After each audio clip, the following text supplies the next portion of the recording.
What's up, guys? I'm Chad Barnes, and welcome to the channel. Here, it's all about real car talk, from simple fixes to smart driving tips and keeping your ride in top shape. If that sounds good to you, go ahead and give the video a thumbs up. Hit that subscribe button, and make sure you watch all the way through. There's a lot of good stuff coming. Let's get to Origins it. and technology. The name Voyager appeared in the Chrysler lineup back in 1973, but in those days it was the name of a traditional Plymouth minivan.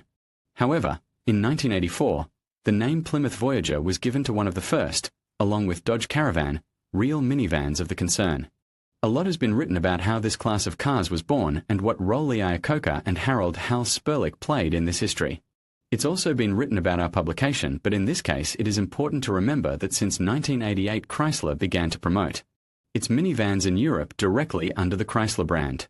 That's how the Voyager came to be. To date, there have been 6 generations of the model, but we are interested in the 4th, which appeared in 2000. In the USA, these cars were sold under the Plymouth and Chrysler brands, and in Europe, only as Chrysler, and until 2003 customers were offered only short wheelbase version, and since 2003, long wheelbase version, which was called Grand Voyager. Voyager was assembled at 4 plants, in Fenton, Missouri, in Canadian city of Windsor, in Austrian Graz, at Eurostar plant, and in China, in Fuzhou. In reality, on the Russian market there are mainly minivans assembled in the USA and Europe. European and American versions differ in lighting, suspension tuning and engine range. So, in Europe, the main powertrain options are 2.4-litre inline 4 Chrysler EDZ with an output of 150 horsepower, while in the U.S. Voyagers were equipped mainly with V6, EGA with a volume of 3.3 litres and 174 horsepower and 3.8-litre EGH with 215 horsepower. At the same time, 3.8-litre versions were never sold in Europe, and there were no cars with 2.8-litre turbo diesel VM motory R428, 150 horsepower, on the U.S. market.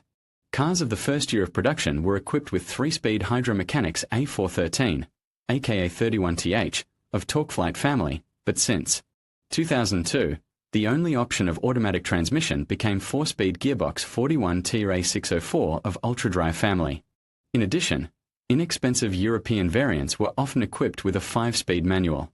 Chrysler Voyager 2000 to 2007. The level of equipment of cars sold on the secondary market can vary radically, from empty versions with a manual transmission, power windows, and without heated windows to packed versions with a mass of servo drives and entertainment system for rear passengers. It is noteworthy that their price depends to a greater extent on the condition, but not on the level of equipment, which makes in some cases the purchase of such an aged machine quite reasonable. Today Voyager is offered at a price from 175 to 200,000 rubles, for cars of 2001 to 2002 year of release, to 550 to 600,000, for cars of 2005 to 2006 model year. Well, the price of the main mass of offers fluctuates around the figure of 300,000 rubles. Well, now let's get acquainted with what their real owners write about the not old minivans. The Chrysler Voyager is an American car, and as is the case with many other 100% American cars, the efficiency of the headlighting does not meet our habits or real needs. The light of the headlights is none. This is the misfortune of all Americans. The light of headlights is really disgusting light of native headlights. This kind of complaints can be found in the vast majority of reviews. However, the ways of solving this problem are quite clear. Light. I heard that in America they have some standards for automobile light. On our suburbs, with their standards you can't see a sign. It can be cured by installation of xenon. However, not all copies of Voyager can be called 100% Americans. Some of them are assembled in Europe and designed for European markets, and these cars have no problems with light, the light on. The European version is quite digestible and there is no desire to install xenon. In addition, it is quite possible that the problem of headlight has already been solved by the previous owners. There is a problem with the standard headlight, but I have already solved it by installing front-lensed Euro optics with bi-xenon and autocorrector. In our country minivans are not very popular, and the prestige of a car with this type of body tends to a negative value. But there is a sufficient number of people for whom the factor of prestige goes to the background, and they make their choice based on convenience, roominess, and price. And here the classic American minivan with a damn big and spacious interior comfortable soft suspension, powerful engines and, what is very important, low price turns out to be just right. I do not see any other big and comfortable car with high seating position for 7 people in this price range. In general, from minivans on our Russian market, it is the only more or less affordable option. I do not take into account right-hand ones. I have never considered them. It is a very comfortable and practical car. Here is what writes a fairly typical buyer. I myself work as a teacher at school, so, as you understand, I am not a rich man. And looking slowly through various station wagons, I came across Chrysler. What a car it is! Big, comfortable, and breathtaking. It is not comparable with all these Lachetti, Astra, and Focus. Of course, age takes its toll, and even those who are looking for such a car purposefully, sadly note, it's just a pity that all of them have already been killed. It's almost impossible to find a good copy. Naturally, this situation implies that after the purchase of the car will have to invest in the car, and preferably, by applying their own hands. The car was in such a poor condition, it was eating oil, something was knocking in the engine, half of the electrics did not work, sliding doors, headlights at times, mirrors. As it turned out, all the problems were in the contacts, worn out, soldered off. The repair was not difficult, of course, by our own forces, because in the services they would have charged 3 hides for it. But this does not frighten those who have hands from their shoulders, and the desire to buy a large family car within a small budget is at the top of the list. For 5 years of car ownership there were only positive emotions. This model is out of competition in price-quantity comfort ratio. I bought it with 150,000 miles and never regretted it. The mileage is now 181,000. Naturally, a person buying an old car with a solid mileage on the secondary market should be prepared to face a number of problems. Some of them can be considered pure gerontology, but some of them are connected with initial constructive defects. So, for example, in a lot of reviews, the authors mention the soreness of the front suspension. It seems that the creators of the car counted on American and European roads, but not on Russian directions. Weak suspension. Once a year I shook out the whole suspension, bored the front suspension. Quality spare parts, in my opinion, are absent in nature at all. About Spicer, Mug, and so on, it is not better than Taiwan at all. The owners are indignant. Of all the problems, the least can be considered the need for frequent replacement of the stabilizer struts. Stab struts, it is. Not the issue that is worth breaking your head over. Replacement in 20 minutes, provided the correct positioning of hands. But everything else may require a trip to the service. The Voyager caravan chassis is a bit weak. Well, to be more exact, we have roads, you know yourself. I'm angry. The car is big, heavy, and, as a consequence, the suspension has a very heavy load. Hence the chronicles: stabilizer bushings and struts, ball joints, silent blocks, support bearings, steering rods. But all this is not particularly critical, as the prices for these spare parts are pennies. The owners consider the failure of the steering rack to be a much more serious problem. The steering rack also does not tolerate abuse of itself by our roads and begins to knock actively, and if it does not help, actively leaks. Here the prices are more severe. New rack, 25,000 rubles. Restored, 9,000 rubles. With restored, I don't know. As with new, Voyagers lathes, the situation is as follows. Out of 5 restored lathes, 2 to 3 are defective. That is, installation of such lathe is a lottery. Or you put the original for 30,000 rubles, or become a participant of the lottery, lucky, unlucky. For 2 years I have replaced 2 racks. The first one, cordon, for 10,000 rubles. Leaked 7 months after installation. The second, the original used, leaked a year after replacement. But, as they say, he who is warned is armed, and many people begin their story about the Chrysler Voyager bought on the secondary market with a description of scheduled preventive reassembly of the suspension and repair of the steering. When I bought my Voyager, I already knew about the rack as a disease of these cars, and as a child rejoiced that the previous owner replaced it a year ago, which had all the documents and receipts. But a month after the purchase it started to knock, and in 2 months it leaked. Replacing the rack and rebuilding the front suspension cost me 23,000 rubles. Nevertheless, despite the inevitable problems and breakdowns, most owners in their reviews call the car in general quite reliable, unpretentious, and most importantly, not too burdensome in maintenance. The engine of almost 20 years old automobile has not failed not once. The box has served its time well and required intervention only after 18 years, and after reassembly it is in service again, and no complaints. Repair costs are quite compensated by not too high cost of service. Maintenance is also simple, there are no problems with spare parts, and the possibility of self-diagnostics makes it possible to eliminate many failures independently. In their reviews, owners name quite specific amounts of expenses on maintenance and upkeep of Chrysler Voyager. During the time of ownership, everything was in disrepair only because of age. The total amount of expenses, with rewelding of sills, painting, 3 times replacement of timing, calipers, and steering rack I estimate, in the area of 200 to 250,000 rubles. I consider, for 6 years and with such a mileage, COPEX. I bought with a mileage of more than 160,000 miles. A large family required a large car. They said, expensive to repair, but I for a year only changed the hub, 3,500 rubles, and restored the fender arch, 6,000 rubles. In new cars sometimes more to invest.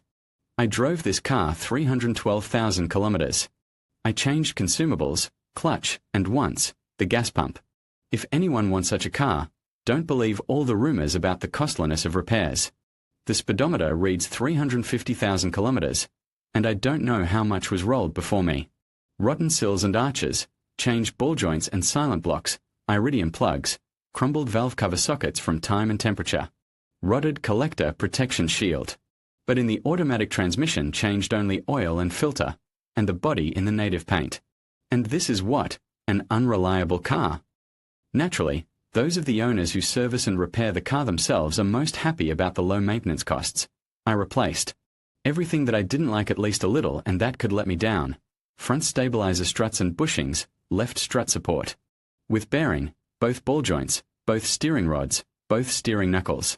Well, and changed the oil in the engine, filters. Once again, I was pleased with the prices for spare parts and consumables. I put not the original, but quality substitutes of American manufacture. All of the above cost about 11,000 rubles. The possibility of repair by our own forces is verified by not 1,000 kilometers. Spare parts are reasonable in price. China Katana is a joy, but it is better to take mopa bearings and rollers. Somehow it will be calmer on the sole. As a rule, there are no problems with electrics, but the contact will sour, and so everything is quite reliable. To keep, COPEX.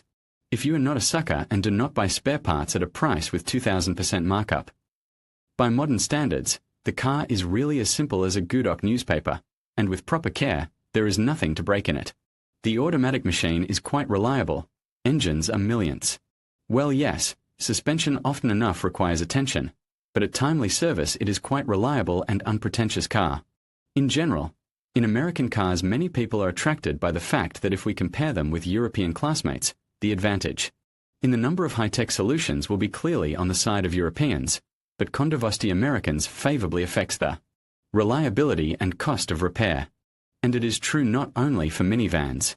The expression such cars are not made anymore is quite applicable to it, because the car was created exactly for a simple mass consumer and without counting on super incomes from service at firm service stations. In this respect, the situation with European diesel versions of Voyager is very clear.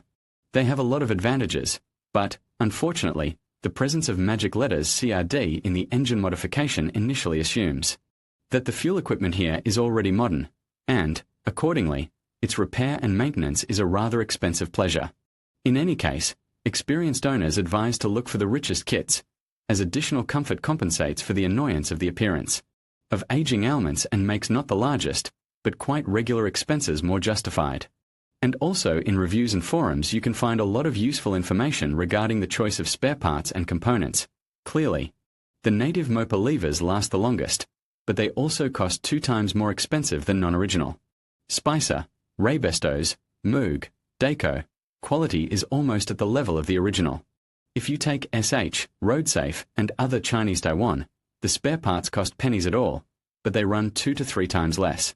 Accordingly, if you fix the car yourself, you can save on spare parts. If you service it at a service station, take better spare parts. A large and rather heavy car with an atmospheric engine by definition cannot turn out to be a miracle of economy and discussion of Consumption takes a significant place in online correspondence on forums of Chrysler Voyager owners. Naturally, owners of diesel versions are in a somewhat privileged position in this respect. In their reviews, they write that even in the city, in the presence of traffic jams, the consumption is rarely higher than 11 L100 km, even in winter.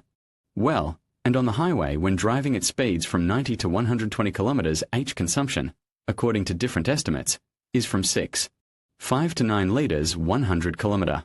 With gasoline motors, everything is not so unambiguous, especially with 2.4-litre 4. Someone writes that he can get 11 litres per 100 in the city, but this is immediately followed by a snide comment. They say that to make this Chrysler with a small engine in the city consumed only 11 litres, you need to live in some small southern town, where there are no cars and traffic without traffic jams. The majority of owners testify about city consumption of about 15 litres per 100 kilometres, although some people ride about 18 and 20 litres. On the highway, yes, here all quite unanimously estimate the consumption in 9-95 litres 100 km.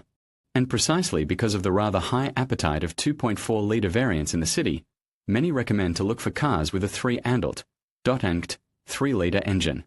Their appetite in urban conditions owners estimate as almost the same, 14 to 16 litres 100 km, and on the highway you can easily manage in 10 litres. But the dynamics is significantly higher. But if you do not constantly try to hurt the ego of our street racers, the average consumption will not exceed 13 litres. Approximately the same is written about the most powerful engine of 3.8 litres. The consumption is 14.5 litres in the city. In winter, 12 on the highway, speed 130 to 150 km/h, at 100 to 120 km/h consumption of maximum 10, and do not care whether loaded or empty. In the stream, a little pedal caressing and go, as all. However, there are reviews in which owners tell about monstrous urban appetite of about 22 to 24 litres per 100. One joy, all engines, which Voyager was equipped with, readily consume domestic 90-second gasoline. Almost all owners of Chrysler Voyager amicably write that they bought this car in search of comfort for a large family and just as amicably write that in this respect the car did not disappoint them. Firstly, spaciousness of a salon is a factor of comfort. The salon is spacious. It is possible to move freely inside. A full-fledged third row of seats adds convenience. It is very actual for a big family. We go with the whole family, sometimes. We take our parents, and everyone fits comfortably. The owners are also very positive about the convenience of the driver's workplace. A separate word about the driver's seat. Sometimes I catch myself thinking, I am sitting in front of the TV at home. It is really cozy and comfortable. I feel comfortable and convenient behind the wheel. You sit much higher than sedans and station wagons. Comfort is an unambiguouser. First of all, the landing is armchair, but not lying down, as in Puzo Turkey. You sit high, look far away, your back and neck do not get tired for a long time. It is not a problem to drive long distances.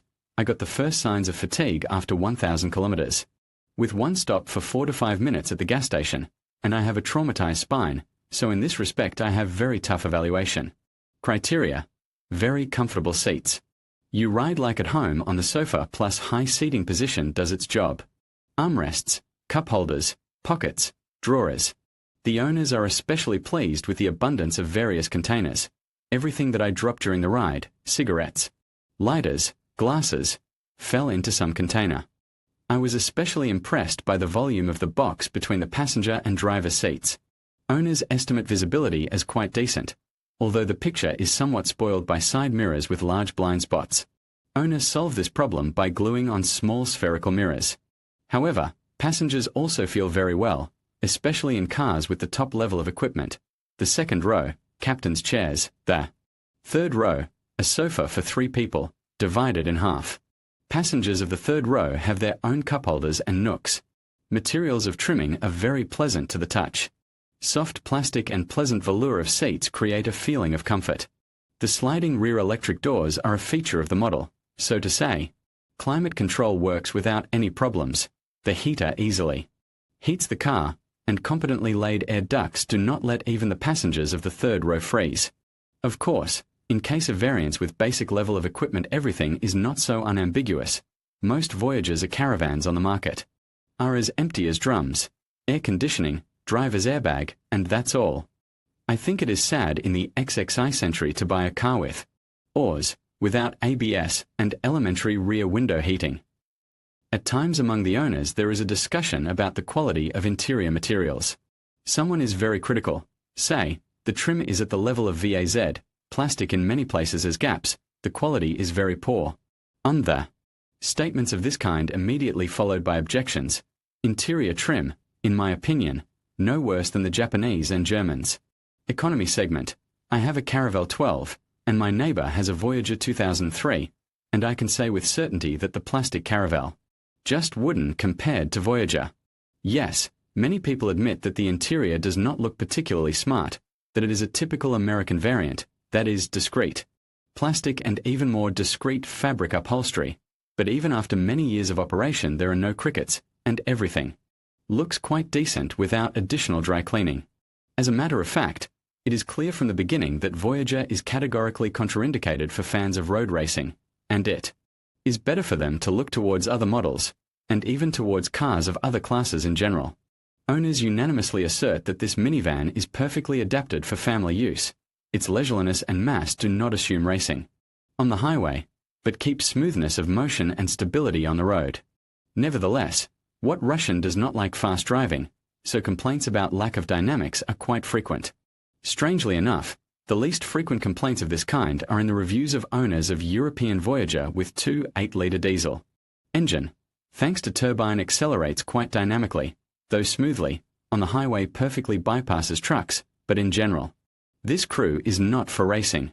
The maximum speed is 160, I checked in Germany on the Autobahn, but the optimal speed is somewhere up to 140 inch, the power unit provides sufficient traction at all stages of movement, and the diesel engine does not annoy with neither noise nor vibration. The 3.3-liter motor is written about that it pulls, but it does not shoot out, but just really pulls, and somehow imperceptibly. For passengers, without roar and slippage, slap, and you are ahead of the stream. But there are enough claims to the 2.4-liter motor. On a highway with a fully loaded car, the power on overtaking is obviously not enough. I want 3.3 liters. On the highway after 110 km per hour 2.4-liter motor starts to be insufficient for confident overtaking, especially if the car is heavily loaded. Engine 2.4 works at the limit. Overtaking on the highway is a feat. To drive it, it is necessary to twist it, and, accordingly, its consumption is the same as in 3.3 inch. Nevertheless, despite the lack of dynamics, in the majority of reviews owners quite positively estimate behavior of the car on the road. Firstly, it steers quite decently.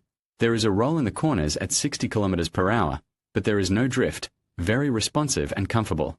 To drive, it is not badly controlled, taking into account the class and purpose of this car. Of course, it is not a sports car. But the main advantages the authors of reviews consider smoothness of driving. It allows you to drive in a relaxed way, relaxing.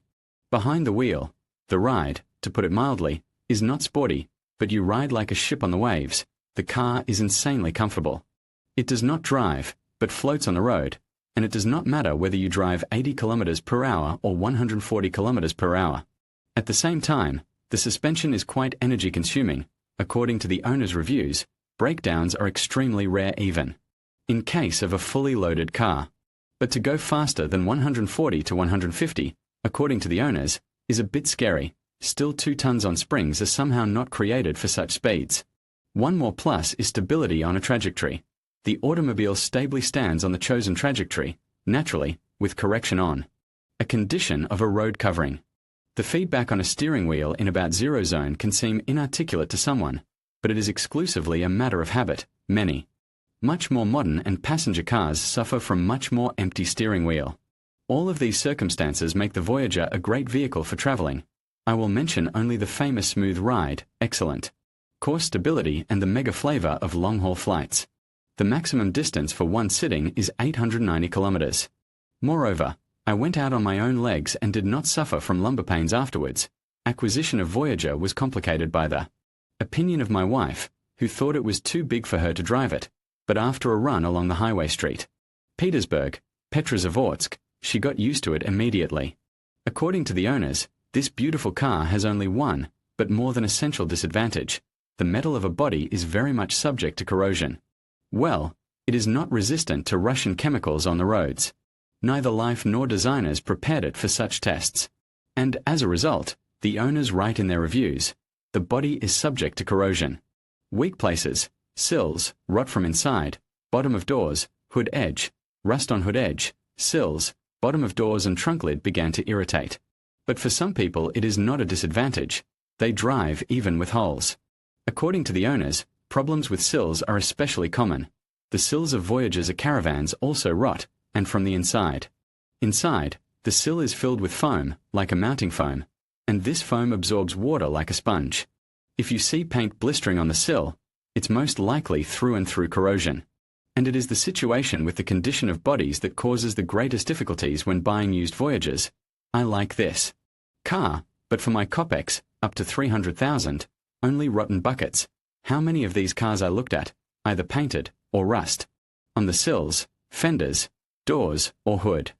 I realize that I just need this car, as my family is growing, and where there are 2 children, there will be a third, so that strollers, to and fro, you know. But it is very hard to find such a car in good condition. Well, and those who, despite everything, decided to still stop their choice on such a car, should listen to the opinion of an experienced man, who wants to take, but remember, they are all rotten and tired, so you will have to weld anyway. Hear and do not look for a great option for 400,000. It is a divorce, or the owner lost touch with reality. Buy it for 200, finish it for 100, and you'll be happy. As a matter of fact, it is practicality and versatility, which gives internal volume, and is the main advantage of the minivan class as such. So, there is nothing surprising in the fact that in almost all reviews the owners sing dithyrambs to capacity. The salon is, in fact, that for the sake of which this automobile is purchased. Dimensions satisfy all needs of national economy. A refrigerator and a sofa for a country house, please, 5 dogs for a walk. For God's sake, a bike, 2, 3, 4, come on, load it, master. It is really cool when you sit inside the car and say to the passenger, wait, now I will go to the trunk. And you go, albeit bent, to the back sofa. Voyager immediately won the sympathy of all family members, even my wife, who until the last moment was against the purchase. Very quickly got used to driving and coolly changed her opinion about the Chum-Aiden. The children are delighted with the spacious interior, DVD with cartoons and electric doors, and the dog also found the interior spacious and more comfortable than its previous place in the trunk of the Peugeot 307 SW. My children are delighted with the interior, where the 3 of them can safely walk. But the apogee of my delight at the size of the cabin was the fact that I was able to drive my Yamaha Grizzly 500 quadricopter into it. Only the handlebars had to be lowered. Indeed, cargo capabilities of Voyager impress many people. When I bought a refrigerator and brought it home on this car, neighbors just smiled, but when it was used to bring the purchased sofa, everyone was in absolute shock. 7 seats and half a cubic meter of volume for luggage. Quite. The possibility to increase the luggage space to just over 4 cubic meters in general thrills me even almost 2 years after the purchase. I'm a motocrosser. I often carry a cross bike and a pile of related stuff in my Voyager, and I've never filled it more than halfway. Even with the bike, inside the car is even bigger than outside. It feels like there's no limit to its capacity. Besides, in full accordance with its name, Voyager, which means traveler in translation, turned out to be an excellent vehicle. For long journeys and outdoor recreation. If you pull out both rear sofas, you get a full-size double bed, on which 2 foreheads, each with its own set of bed linen, pillow and blanket, feel more than comfortable. When we went with a girl to the south, also lived in the car, even things, which were a lot, you know, probably, how girls in the south are going, did not pull out. Everything fit on the front seats and in the center tunnel, and in the back, heaven in a shalash. Often was fishing, and 3 healthy men slept in it, and pulling the seats outside and put near the fire, got a great alternative to folding chairs. You just can't think of a better car for traveling. In conclusion, the Chrysler Voyager IV presents a compelling case for both potential buyers and those who may want to reconsider. On one hand, its spacious interior, family-friendly features, and strong safety ratings make it an attractive option for many. However, factors such as fuel efficiency, maintenance costs, and the competition in the minivan market could sway some buyers in a different direction. Ultimately, it's essential to weigh these 5 reasons carefully against your personal needs and preferences. Whether you decide to embrace the Voyager 4 or look elsewhere, informed choices lead to greater satisfaction in your vehicle purchase. Thank you for watching, and we hope this guide has helped you in your decision-making process.